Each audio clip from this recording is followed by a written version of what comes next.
Hello and welcome to the Unnamed Automotive Podcast. My name is Sami Hajjasad, and with me, as always, is my good friend and fellow automotive journalist, Benjamin Hunting.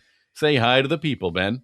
Greetings, human listeners. Greetings to everyone. If this is the first time you're listening to our podcast, thank you for trying something new. I will reiterate, Ben and I are a pair of automotive journalists, but more important than that, we're very good friends, right, Ben? Sami, friendship is such a nebulous concept. Yeah, but I mean, if you're going to take a survey, it would be there would be four bubbles that you'd have to fill out. It would be like bad friends, okay friends, good friends, and very good friends. And what's an okay friend? It's below a good friend, I think. No, I get the hierarchy, but what makes an okay friend? Somebody who wouldn't help move. That's everyone. I am past the age. I would help you move. I would not ask you because I'm past the age where I would ask someone to help me move or offer to help somebody move. Because I'm too old, I break easily, and I am of dubious use. I would do both. I will ask you and I will help you. I will help you helping me. How about that too? I don't know. I'm just going to get in the way. I'm probably going to break something. It's not good.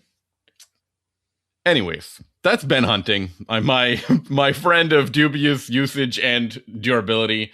You know what he is very useful at? Publishing a bunch of cool stories about cars. Ben, hit the listener with some of the latest publications that you've written for. Sure, you can find my work at Motor Trend, at Haggerty, and at Inside Hook. And you can find my work at autotrader.ca and driving.ca. This week, Ben, we've got a couple of cool cars that I think it's been a while since we've talked about. Are you excited to do this? I'm always excited, Sami. I might not be useful, but I can get my blood up for the podcast. Yikes. I think there are certain days when it's like, oh, here we go with a couple of like weird cars that nobody's super interested in, like a Trailblazer. I try not to drive those vehicles. Like, honestly, the HRV episode, remember that guy? Yeah, but the thing about the HRV is people are interested in them. That's why we have to caution people about them. And Ben is constantly making me review cars that he doesn't want to review. So I have zero hand in anything Sami reviews. Let's put that out there. You send me these messages. I think you assign me ideas on the for the podcast in the middle of the night. I think you sleep message. You sleep pitch. I sleep messy? You sleep message. This week, though, I've got a car that I was very curious about, something I haven't driven in a very long time. It is the 2026 Volkswagen Golf GTI, and specifically the Autobahn. Now, when you say you're very interested, has the GTI changed significantly of late? Yeah, so the last generation model... 2022, right? I believe that's considered the Mark 8, or is that what they call it? Mark 8 or Gen 8 version of the Golf. And it received a refresh in 24, which was really important to the GTI because it cut the manual transmission option for us North American folk, which is a very important thing to talk about as an enthusiast car. Is it still available in the Golf R? I don't think so. Okay. So it was across the board. I thought that Canada kept the manual. I wasn't reviewing the Golf R, so I didn't look. Ben, if I had known that you were going to ask me a bunch of questions about that car's direct sibling, I know. What am I thinking? I'm way out of line. But I did think that the Golf R... No, those are only autos. I thought it had kept it for Canada, and I know the US lost the transmissions a lot before we did. Yeah. From what I remember. I didn't know that. I wasn't paying attention. I was just reviewing HRVs. And really lame things. Because we have some cool product planners up here in Canada. Shout out. They know who they are. And they have been fighting for manual transmissions at pretty much every brand they've ever worked at. Yeah. And it has worked out in our favor. In our favor, but really not the consumer's favor. Although the GTI, I think, is a car that probably had a pretty good take rate on manual transmissions. I'll do my research in a moment to double check that. Yeah, if only we lived in a world where take rate determined features. Because remember when half of Subaru WRX buyers were getting hatchbacks, and then Subaru was like, no more hatchbacks. Oops. But you know what? Actually, I've also heard that like take rates at Subaru for their manual transmission cars, like the BRZ and the WRX, is actually quite positive as well. I think they're 50-50. And I think the other one that also has a really high manual take rate is the Miata. I think that goes without saying. Yeah, but the problem with vehicles like the Miata and the BRZ is it's like 50% of a very small number. Yeah, I mean, yeah, it's like 2 people this year, and one of them got a manual, and the other one forgot about it. But anyways, GTI, a really interesting car for me to talk about because when it comes to enthusiast versions of the Golf, I would always prefer driving the GTI with a manual and the Golf R with the dual clutch transmission that it offered at the time. Now both of them are set with dual clutch transmissions, so there's no really important separation there. But for the people who do not know, the GTI is a hopped up version of the Golf. Hopped up, eh? Yeah, I think it's just shy of calling it a hot hatch. How is it just shy? Because I'm very confused by this conversation. There's something even hotter than the GTI in the Golf R, right? I think that the GTI is the original hot hatch. I think you're right. The GTI is what gives us the Civic Si. I think I agree with you. I completely agree with you. The GTI is the hot hatch. And unlike other automakers that are selling sport compacts, I think the output of the GTI has improved over the years. Like if you go to Honda and you get an SI, that's still like a 210 horsepower car. What, isn't the GTI 220? It's actually more than that, man. How much is it now? Because I know it's 258 pound-feet of torque, right? No, man. You're way off on all these numbers. What's happening? Ben, I'm asking questions. That's what's 241 horsepower. Okay. And 273 pound-feet of torque. So this is a quick car, man. How many times did you roast the front tires? I did not count the amount of times I did it. So let's just say more than one and less than 100. Okay. Do you want a 300 horsepower front wheel drive car? Because Honda thinks you do. I've driven, yeah. But Volkswagen seems to think no. I've driven the that one's called Type R. There's 2 of them. I've driven the Type R. I haven't driven the Type S from Acura. Are you serious? No, I don't think so. Oh, wow. I didn't know that. It's a great car. You should drive it. It's way better than the Type R, in my opinion. Or maybe I have it the other way around. No, I think I've driven the Type R. And the front wheel drive wheel roaster that I remember is no longer in production. The Mazda Speed 3. Yeah, I know where you're going with that. This is the wildest front wheel drive car that I have driven. A car that actually had to pull torque in the first 2 gears. First 2 gears, not even. I think it's the 3 gears, actually. No way. Because of too much wheel spin and torque steer. One of the wildest cars that I've ever driven because it was a wrestling match anytime you did anything. And I'm happy to say, I mean, frankly speaking, by today's measurement of front wheel drive hot hatches, that one only had like 270 something. 280. 280? Yeah. And we had, I would say probably Focus ST was in that range as well. Focus ST was the ST. Yeah. Yeah, it was below 280. If you want to go back even farther, for me, I remember the first front wheel drive car that I thought had like eyebrow raising amounts of horsepower was the Cadillac STS in the 90s when they had the 300 horsepower North Star. Yeah. Yeah. Even though if you go back even farther than that, the very first front wheel drive GM car, which I believe was the Pontiac? It was the Oldsmobile Riviera. Oh, yes. But also there was a Buick version. I can't remember what it was called. Sorry, a Cadillac version. The Toronado was from Buick, I think. And then the Cadillac was, I can't remember. Either way, 500 pound-feet of torque. Oh my gosh. It was the same drivetrain that they ended up using in the motorhome, the giant motorhome. They could just lift it out of the sedans and put it in the front wheel drive motorhomes. Now, see, that's really innovative thinking. Truly, an engine from a sedan to be used in a motorhome. You mean like an RV, like literally? Yeah. GMC made a motorhome for a while. Okay. Straight up, like you could go to GMC. You didn't have to go to like Winnebago. You could go there and you could get this super cool looking motorhome. And that had, it was called the unitized power package, which was in the Oldsmobile. It was not Oldsmobile. It was not Buick. It was Oldsmobile for the Toronado.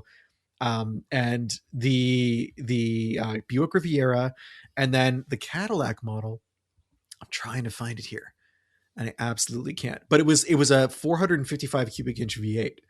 And in Cadillac, they used a 500 cubic inch V8, and it was insane amounts of like torque, but it was very lazy torque, like comes on low, blah, blah, blah. Cadillac Eldorado. There we go. So it's a 7.5 liter V8.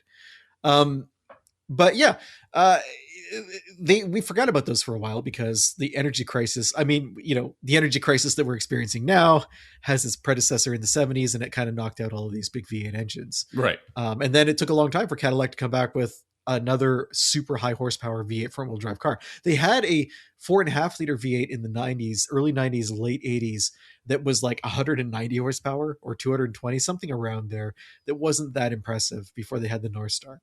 So they're taking baby steps. What are we going to talk about after this? We're going to keep talking about the GTI. Are you sure? Yeah, why not? We took a big detour. Yeah. Talking about motorhomes. Are you saying you're done? You can't the motorhomes wiped you out? Yeah, no, I don't know how to keep up with this. There's no way to follow it. Just too good. Anyway, so it's me mostly saying that when other automakers have kind of kept their powertrains and at least the output of their powertrains kind of static, I think it's really cool to see that Volkswagen has still pushed things quite a bit.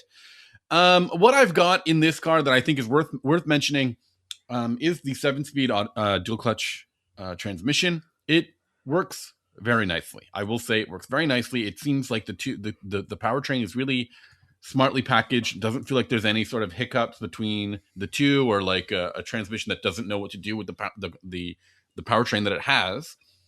And when you asked me, about the how many times did I roast the front tires, you're obviously alluding to the fact that that's quite a bit of power going to the front wheels. And it's wintertime, and you're on winter tires. Yes. So I will say that this car also features an LSD, a limited slip differential. It's an electronically controlled, yet it's an electronically controlled limited slip differential, but still like a hydraulically actuated. So I don't know how you describe that to it's not quite an E-diff, but it's not quite like a mechanical limited slip differential. It's something kind of a hybrid of the two. Very confusing to describe. But I will say that I did not have any concerns about torque steer. I loved that about it. And I was really impressed with the power delivery of this 2-liter turbocharged engine. Now, I wanted to get to that power delivery. So do you think that this GTI could beat Jesse's Jetta in a straight line at Race Wars? Ooh, that's a really tough question. That thing looked quick, in my opinion. But I mean, there's a bit of movie magic involved. A little bit, because that was a naturally aspirated 2-liter automatic Jetta. Which was is it really? That is a slow automobile. If I check the stats, it's still accelerating towards 60 miles an hour from 2001. Then yes, it should have no issues. Okay. Based on the I always thought it was funny that Frankie Muniz, of all the Fast and Furious cars, he bought that one.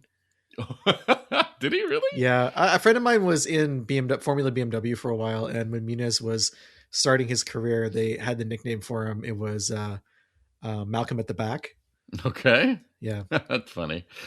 Yeah. According to Car and Driver, this car does hit 60 miles per hour from a standstill in around 5.5 seconds, which is not slow. That's pretty fast. That's like 0.5 seconds off like an E39 M5. So is that an E39 M5? Yeah, like a 20-year-old car. A car that people think is fast. You think it's fast. By today's standards, I think that's pretty quick. Probably puts it in around. I'll have to double check. What does an EcoBoost Mustang do these days? I don't want to know, but I can tell you, I was doing some research earlier today, and a vehicle that does 0 to 60 in 5.5 seconds is the Toyota RAV4 PHEV. Something with 300 horsepower. So if you're lining up against the RAV4 and an electric motor now in your GTI, you need to be careful about pink slips. That's wild. What does the Elantra N do? Let me double check. I'm looking at this number right now. I want to say it's somewhere around 6. It's not very fast. Oh, N, not N line. 5.1. So the Elantra N is a tiny bit quicker. Yeah.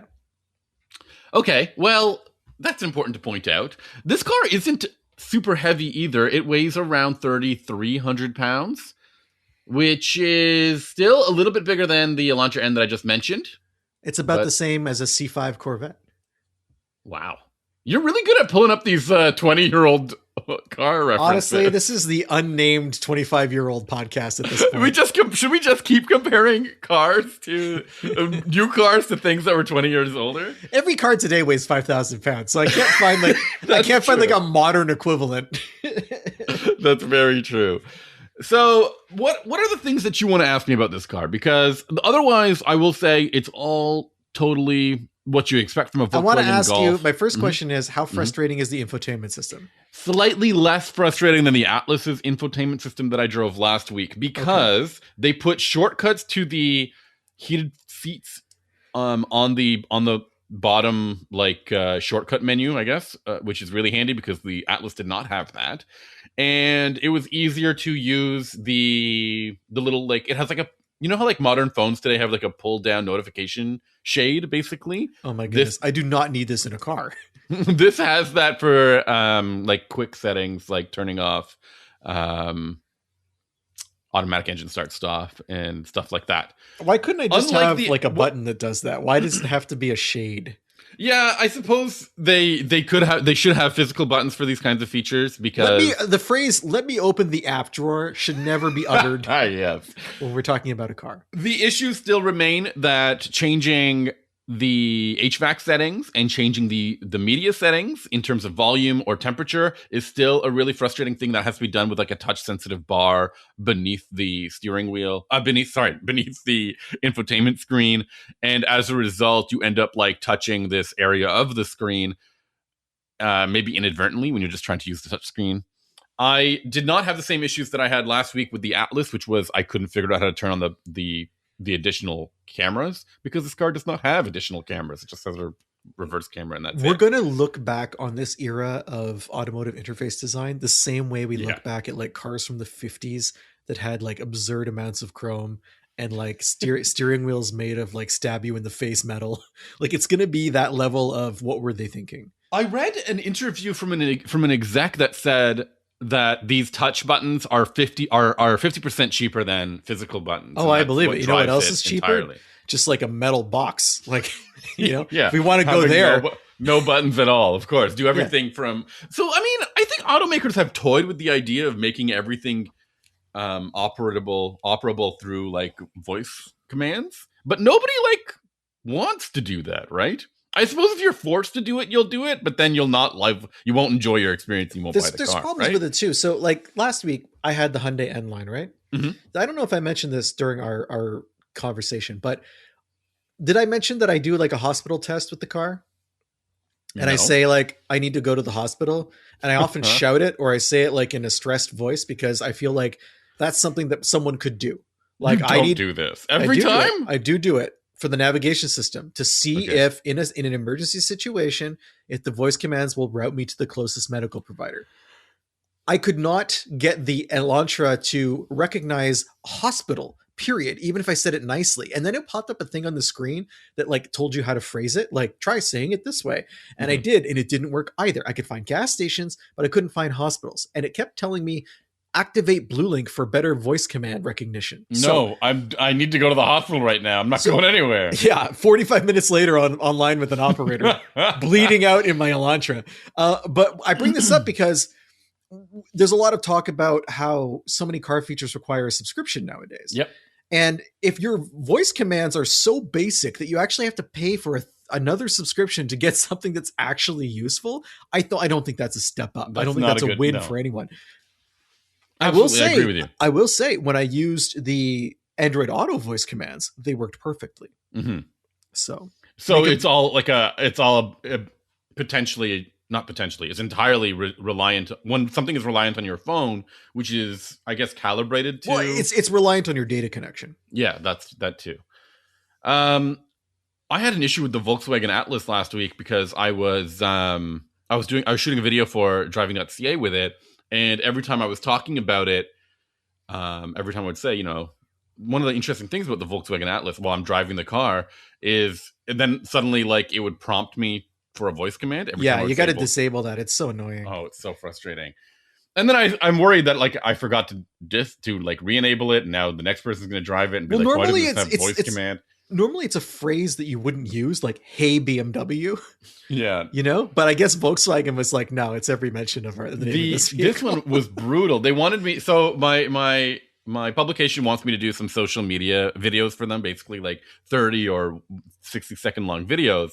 And I introduced the car and I'm like, so today I'm here with the Volkswagen Atlas. And immediately it was like, bing, and ruined every take that I've done with the. Bing! Did you want to go to the hospital? Benjamin, did you mean hospital? Yeah. Anyways, that's something to talk about with these like infotainment system and these interfaces. They obviously are not super well designed for the driver to utilize, and maybe more useful for passengers or something. I don't think either case is great. I think you'll be relying mostly on Android Auto, Apple CarPlay, or a voice recognition system like you mentioned. The Volkswagen, especially this Volkswagen generation of infotainment is among the worst, and I don't understand how they can continually sell cars with this kind of functionality. I think it's irresponsible of them. So my next question is, I think maybe more importantly, did you have fun with this vehicle? Because that's why they're selling it, right? Like this is why you buy a GTI, because you want more fun than the TSI. Is it still called the TSI? The base model? I don't even think they sell a Volkswagen Golf anymore. Oh, you're right. They're gone completely. I forgot about that. You buy the GTI because you don't want to buy a Jetta. Or a ID4? Or an Arteon, as we found out last week. Yeah. Actually, the ID4 is a 25, so who knows? All right. Okay. Did I have fun with this thing? Look, I got in this car and I said, where's my third pedal? Why does this thing have a little tiny nub for a gear stick? This can't be that much. This can't be a replacement for a manual transmission. And then I started driving it, and it reminded me how much fun a sport compact car is to drive. And you know this, I have a small little sports car in the FRS that is my palate cleanser between cars. Like I drive my little car around town and between automakers when I go and pick up cars. And also it's your side hustle as a getaway driver. Yeah, except for only one person at a time. Yeah, it's a very specific type of crime. It's mostly white collar crime. But I will say, like, I will call it my palate cleanser because I get into that car, I drive it, I say, oh yeah, this is what I love about driving. This is what I love about an engaging performance car. It's something that responds to you with a manual transmission. It's naturally aspirated, and it is like agile. It feels responsive. Every time I want to change lanes or whatever, I can do that. Every time I want to tackle a corner, I don't really have to think twice. It's just, here we go. Let's feel this corner. The GTI is an excellent sport compact. It feels great. It feels so solid. The steering is excellent. The throttle response is really good for a turbocharged engine. The gearbox really surprised me at how predictable it was in terms of downshifting and upshifting. It didn't, and there are multiple sort of like settings that you can select from to customize the driving experience, so that if you want it to stay like in a lower gear for a longer period of time, I found myself using a sport mode or a custom mode, and it would stay in like fourth or fifth gear on the highway, and you just hear that wonderful like buzz. It sounds drone. Good. It's like, because Turbo 4s don't always sound good. It's a bit of a drone, but it's better than. Are you trying to drown out the sound of a crying child in the back seat? No. My child thought. First thing is, in the customized setting, there's an interior engine noise and exterior engine noise option. Oh, fantastic! Which I thought was very interesting. Which means I could entertain my child without bothering everyone else around me and looking like an irresponsible parent. So my kid really liked that because he first said, "Oh, it's a bit quiet." He said like that. He said that? Yeah, he said, "Oh, it's a little bit quiet." All right, you're raising him right. Because he said, "I want to hear the engine." Yeah, you're raising him right. And I said, "Oh, it might be a bit quiet," because again, I'm like, it's a turbocharged car. And then he threw his shoe at your head and said, "Did I stutter? I want to hear the engine." I already removed his shoes. I already removed his shoes at this point, and he said, and he repeated what I said, which was, "Oh, it's a little bit quiet." And then I found this option, and I said, "Hey, do you think you can hear something now?" And he goes, "I hear it's not as quiet. It's not quiet anymore." or something like that, or it is loud now. That's the kind of thing a kid says that's cute when they're in the backseat of your car, and is terrifying at 4 a.m. in their room when you show up and you're like, what's you hear a sound and the kid's like, Daddy, it's not quiet anymore. Yeah. Fortunately, my kid sleeps very well. I probably won't sleep well now after thinking about that. But he really enjoyed it. I will say the pricing of this car is really curious. In Canada, where I tested it and drove, it costs around $43,000. That's because it's the Autobahn model, which is slightly fancier in a couple of ways. What's the fancier? Is it like a leather nub? Yeah, no. It is a... How do you describe... Do you have cool tartan seats? Yes, I do. I do have cool tartan seats. I think I have bigger wheels. All right. I have that customizable drive mode selector with like chassis control. So you don't have that on the non-Autobahn? No, I have parking assist and I have a Harman Kardon sound system. Okay. The price difference between the two is just $4,000. Do you think it's worth it? And if so, which of those features pushed you over the edge to spending? Of those features, I would say that chassis control is really solid, and the I mean, a Harman Kardon sound system is always nice. But is that worth $4,000? I don't think so. Chassis control is probably hard to replace in the aftermarket without spending similar money. Absolutely. In the US, this car starts at around $36,000 and tops out at $44,000. So the pricing is really not that. Only the base model is like a big deal compared to the Canadians. So I would probably get this for $36,000. That's perfect. That's it's probably really bare bones at that level. But, and in Canada, what is it? 39. 39. Oh, yeah. Wow. Definitely a deal. Huh? Definitely a deal here in comparison. Yeah, that's what I think. Yeah.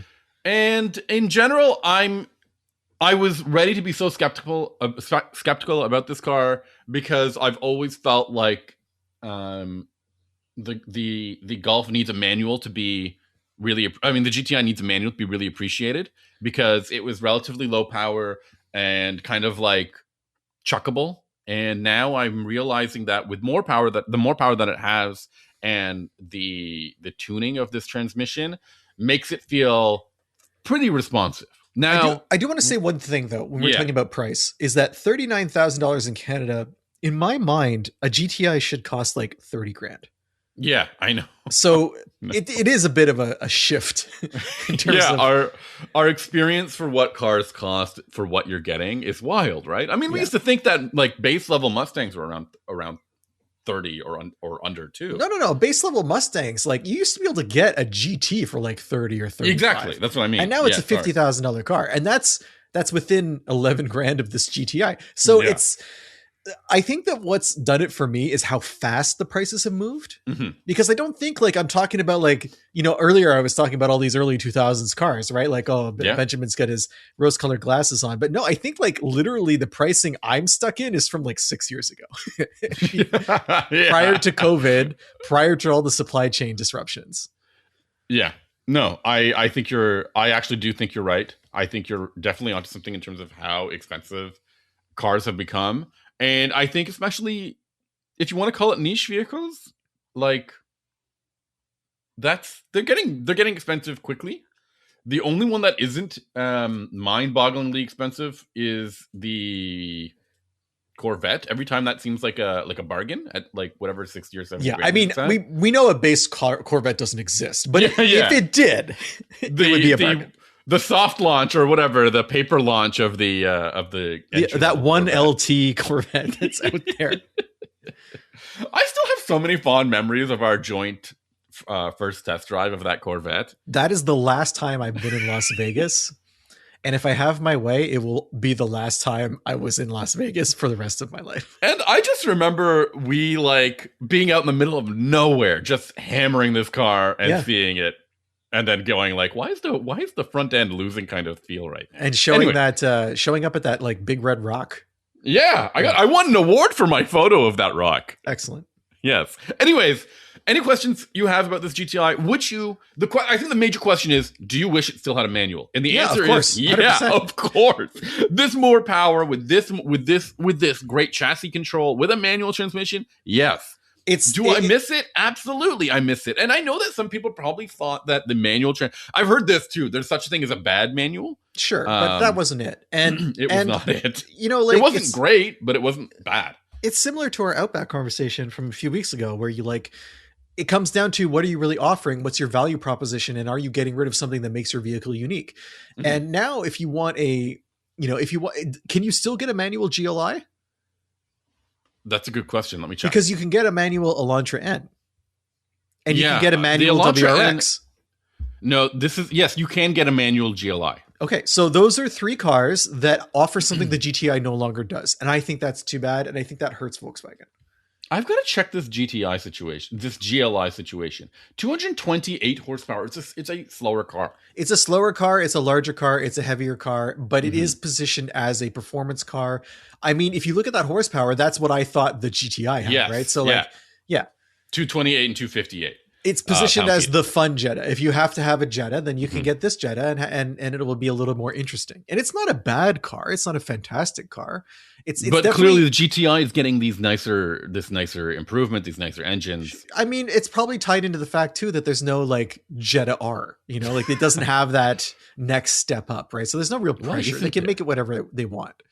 Because the Jetta is just such a North American car. The Jetta is such a milquetoast normal commuter car that if you make one like the GLI that's more exciting, it doesn't have to be that much more exciting. Like it's not in that awkward position where it has a bigger brother to worry about. Well, if I could get like an RS3 in Volkswagen trim, I'm all for it. What do you mean RS3? Like an Audi RS3, which I think is sold as a sedan here. Are you willing to pay Audi RS3 Yeah, that's what I'm saying. Just for a Volkswagen? Take out all of the gunk. We tried this with the Phaeton, and you want to do it again. Yeah. The Phaeton had a weird engine. That was the main problem. Oh, weird engine. That was definitely the issue. What are you talking about this week? I'm talking about a car that I have a love affair, an ongoing love affair with, and I think you do too, Sammy, and that's the Genesis GV70. Okay. Okay. I want to talk about. Can I talk about the GV70 right now? Sure. Now. I mean, I thought you were passing me the ball, but take it right back. No, I'm going to steal this. It's like a Lucy Charlie Brown situation here. Yoink!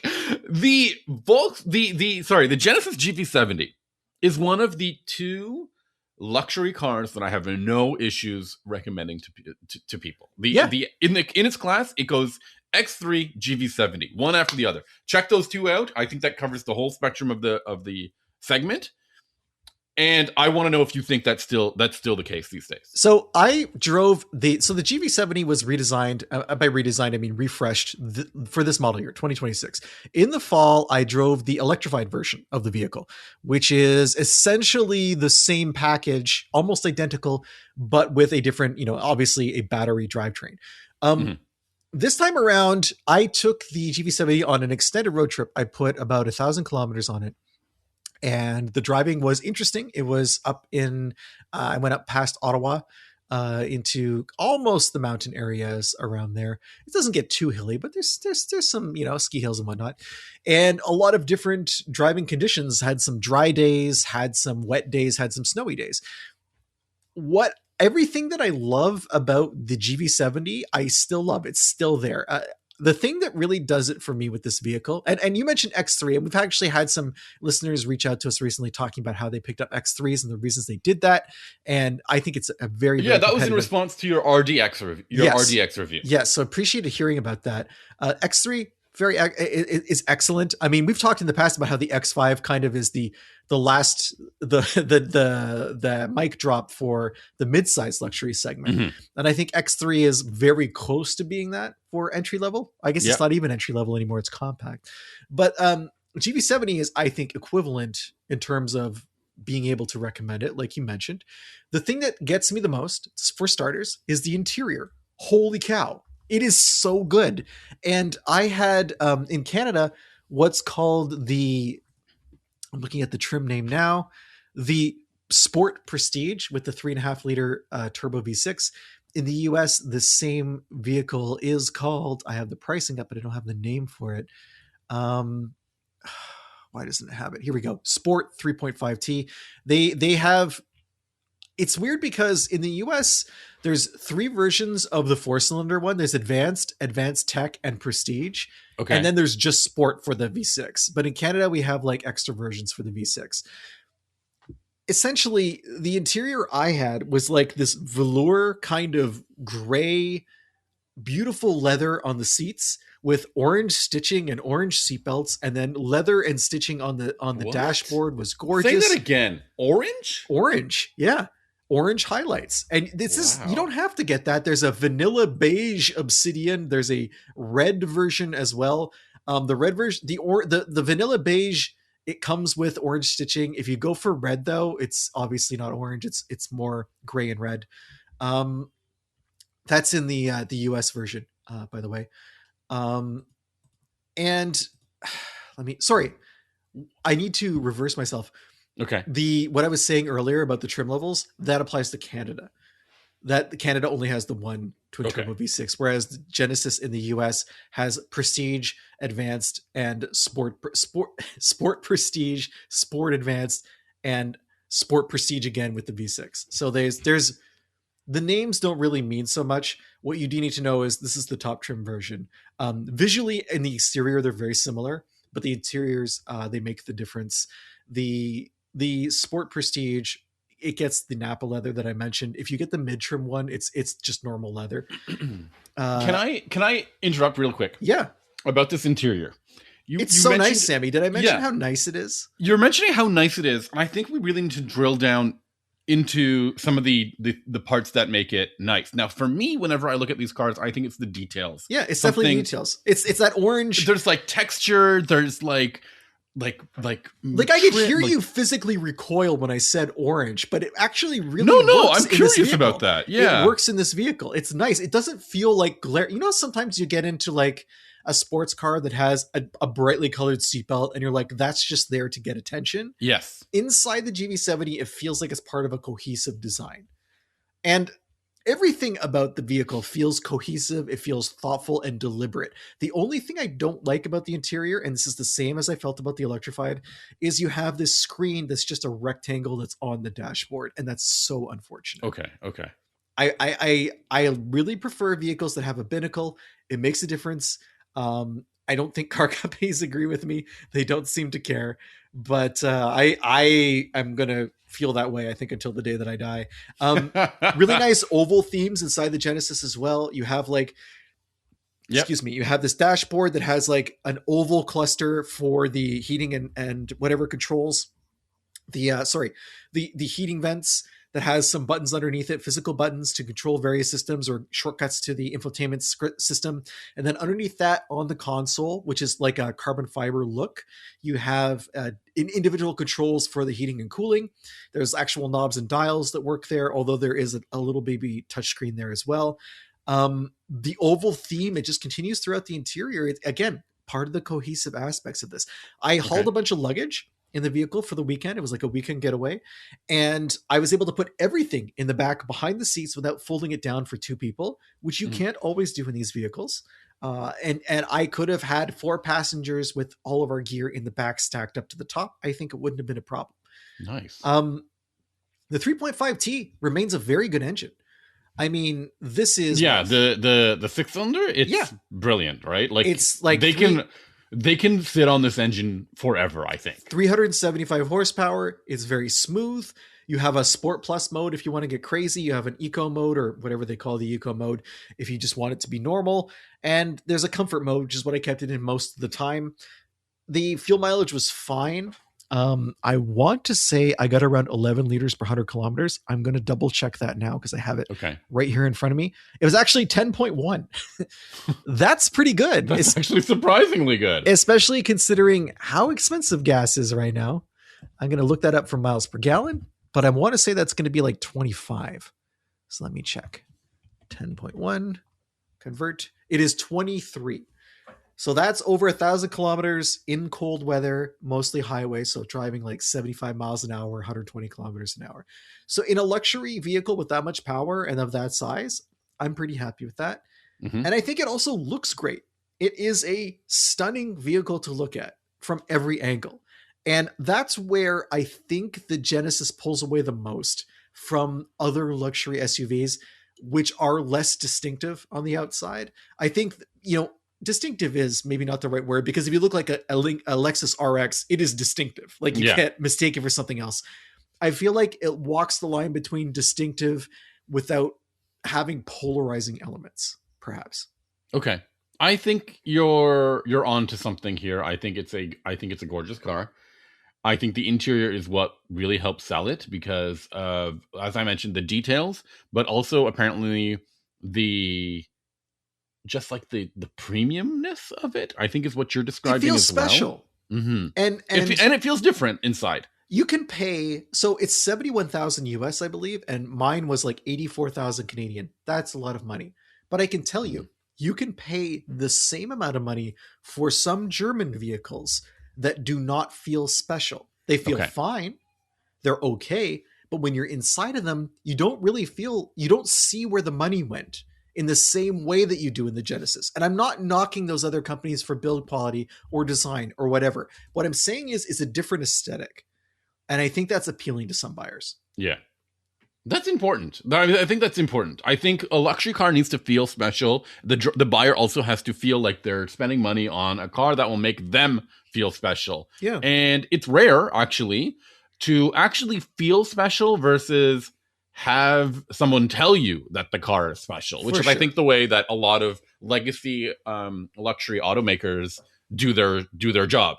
They say this is brilliant, this is cool, this is all that stuff. But in my mind, the Genesis shows you without telling you. And I think they have to do that because they don't have that heritage, right? So like they had to come out of the gate hard, and they've never really taken their foot off the throttle since they came out of the gate. These cars are consistently overachieving. And I really appreciate that. And the interesting thing about it is I think there's a temptation to look at a brand like Genesis as a bargain brand. In the same way that you look at, say, a Buick or an Acura and think, I'm going to get a lot of the features that I would get in a luxury car, but I'm going to get them at a discount, right? And that's the primary pull for those brands. But when you're in a Genesis, the pricing is not all that different. Yes, it is often lower than an equivalent German or maybe a Lexus, but it's not low to the point where you're like, this is the reason I'm buying the car. And that's an interesting stance to take, because you have to walk a fine line, right? Because so many luxury companies, you're not just selling a car, you're selling an image. And if the image is a discount image, it's less appealing. And Genesis has had to be careful about that. I think maybe the only car from Genesis in my mind that is substantially discounted versus what I would consider the equivalent is the G90. Because I think the G90 is an S-Class equivalent, but it costs so much less. I think it's I think there's something about the G90 that doesn't quite click with me, and it's more along the lines of how the 7 Series and the S-Class keep like iterating and pushing and doing weird new gimmicky pushing things in ways that I don't necessarily respond to. Right. Listen, that 50-inch screen or whatever they're going to call it in the S-Class or the EQS is totally unnecessary. I'm not even talking about the EQS. Like, but that's there, and the G90 doesn't have the same gimmicky thing. That's what I was just saying, right? Like, but I think that what Genesis has done with the G90, and I guess we're getting off topic on the GV70, but that's fine. That's fine. The what they've done is there's a cohort of buyers out there who aren't comfortable with the direction that Mercedes went in with the S-Class in terms of embracing the technologies that you're describing. Okay. I think there's a cohort of people who wanted the old school luxury feel of a vehicle that's built very well and that looks like I said, you can see the money when you close the door and you're sitting in the car, and you can feel the money in this kind of bubble of moving, rolling luxury and detachment from the outside world that's not necessarily as technologically in your face as modern cars are. Okay. And I think that the G90, which I'm sure sells in tiny numbers because all of these super luxury sedans sell in tiny numbers, I think that's who it's serving. Interesting. You know what I mean? I think that's a really good point, because other automakers as well, they're following this trend of like more screens, more tech, more gimmicks, more nonsense. A lot of them are. It's like, when I was talking about the Lucid a few months ago, and I said that I felt that the interior was too restrained. I think that this might be I find that the G90 interior is obviously better than the Lucid, but it's possible that Lucid is also going after that same demographic. Okay. And I hadn't really considered that until now. Okay. Interesting. Anything else you want to talk to me about with this car? This is a vehicle that, like you, I recommend without hesitation. I think it's fantastic. I think it really does everything that you need it to do. If you want an SUV, and you want to spend luxury money, this should be your first stop.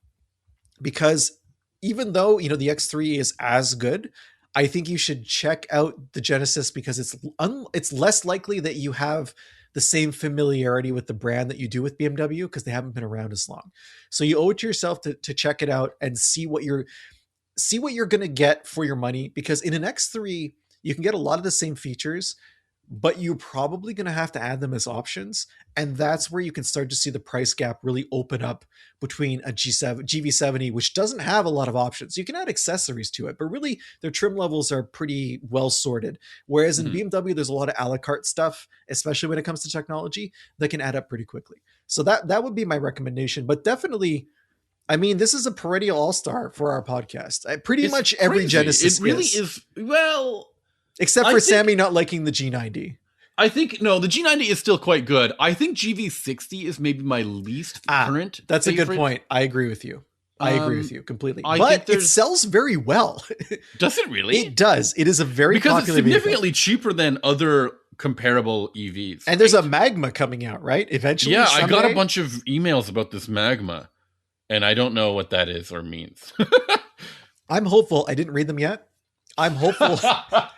It's a busy day. It is a busy day. I'm hopeful that Magma will do for Genesis what N has done for Hyundai's electric vehicles. Okay, so this is to say a couple of things. Also, first of all, sorry to interrupt. Yeah, we were talking last week about how people just add a letter.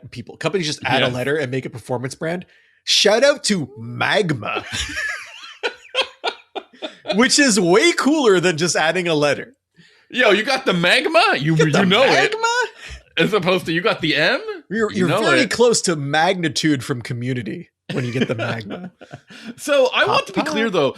Hyundai, the parent company, Hyundai and Genesis, and even Kia, listen, they threw the bag at the people, a bag of money to the people who made BMW, Audi, and BMW M a successful brand these days. And I think that happened, 10 years ago? A little bit less than 10 years ago. Yeah, I was in Korea with Bierman, Albert Bierman, talking about exactly this about 10 years ago. Yes. And I was also with, what's-his-face, Luke Donkework. Yes. And we were talking about design. We were talking about, and then what's the name of the other? Schreier was the other one, right? Yes, Schreier did a lot of stuff for Kia, I believe. And these guys, their direction, I don't know if they're still, to be blunt, I don't know if they're still with the company, but I think their direction, I'm going to blame them for the direction this automaker has By blame, taken. Do you mean applaud? Yeah, I'm going to say that they led they're going to lead, they were the leaders of the Genesis, Hyundai, and even Kia that we see today, which is a very positive thing. A design forward company. Not in the same way that the other automakers are doing in the absence of those leaders, right? Yeah, I think that a lot of it's strange because it does feel like some of the traditional German luxury companies have become very conservative in terms of design. But then you look at like BMW and what it's done with its electric vehicles, and those aren't conservative, you know? Yeah. But you can look at a 3 and a 5 and be like, what's the difference? You know what I mean? And certainly when you look at Audi, very, very similar vehicles across the lineup. Mercedes has a good chunk of its lineup that's homogenous as well. You know, so they went the wrong way with their electrics. Mm-hmm. They are different, but in an unfortunate way. But yeah, BMW. I mean, look at the new class that's just come out, the i3 new class. Yeah, we're going to be talking about new class for like 5 years. It's a very different direction for them. But even before that, you know, we had like i3, the other i3, the i8, the i7. These are unusual vehicles, right? Mm-hmm. But then you look at Hyundai and Kia, and it's like that across the board. It's like we've talked about how there's no EV design language for either of these companies. Right. They're doing individual designs, and I think that's really cool. Absolutely. So, anything else you want to talk about this week? No, I think I'm spent. Me too. What are you going to be talking about next week? I don't have a car next week, actually. Wow, and you're just admitting that to everybody. Yeah. I'm going to talk about driving my FRS in the snow, I guess. I'm going to be talking about a super weird car that we've never talked about on the podcast before. And that is the Lexus IS 500. What's weird about? Okay, let's talk. We'll save it for next week. Yeah. And if you want to get in touch with us and send us a question about the IS 500 or about what we just talked about today, the easiest way to do that is there's a contact form on the website, unnamedautomotivepodcast.com. You fill it out, you click submit, and it ends up in our inbox. Or you can email us the old-fashioned way, benjamin@benjaminhunting.com. Additionally, we recommend you reach out to us on social media. Actually, of all the social media platforms, we kind of are most responsive and friendly in Instagram. I haven't done a lot of posting there, but I really do recommend if you want to talk to me, hit me up on Instagram. Sami lurks there all the time. I really do. Long-time lurker. Me and Ben send each other nothing but memes and reels. So even if I'm not posting, I'm engaging. So if you want to send me some reels, you go to @Sami_ha, like you're laughing. You can find Ben @HuntingBenjamin. I don't know if he's as as equally excited about you sending him reels. Send them to me first. Whatever happens, Sami. That's how I live my life. So thank you everyone for listening. Yeah, thank you. Bye-bye. Bye.